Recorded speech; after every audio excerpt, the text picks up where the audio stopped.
জুবিন গাৰ্গৰ প্ৰতি যদি ন্যায় নহয় তেতিয়াহ'লে আমি অসমখনত আৰু ন্যায়ৰ কথা ভবাটোৱে আৰু মানে একো বাকী নাথাকিবগৈ, আচলতে একো আশা নাথাকিব।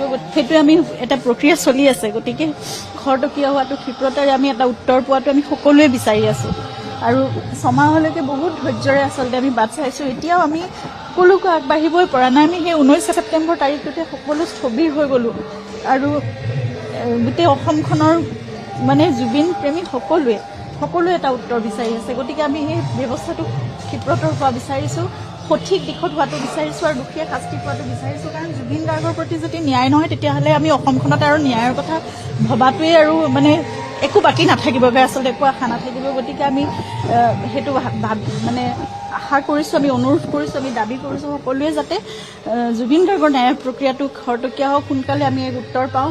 আৰু দোষী ইতিমধ্যে সাব্যস্ত হৈছে, সকলোৱে জানে সেই কথাটো, বহুবাৰ ঘোষিতও হৈছে। মাননীয় মুখ্যমন্ত্ৰী ডাঙৰীয়াইও সেই কথা কেবিনেটতো আনকি উল্লেখ কৰিছে।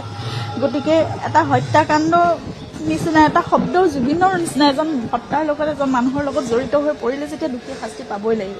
সেই কঠোৰতকৈ কঠোৰতম শাস্তিটো আমি সদায় বিচাৰি আহিছো আৰু সেই উত্তৰটো সোনকালে আমাক লাগে যে 19 ছেপ্টেম্বৰ তাৰিখটো আচলতে কেনেকৈ কি হৈছে সেই কথাটো আমি জানি আৰু নজনালৈকে আমি কোনো শান্তি নাপাওঁ। আমি অসমখনত কোনো ধৰণৰ সুস্থিৰতা নাহে।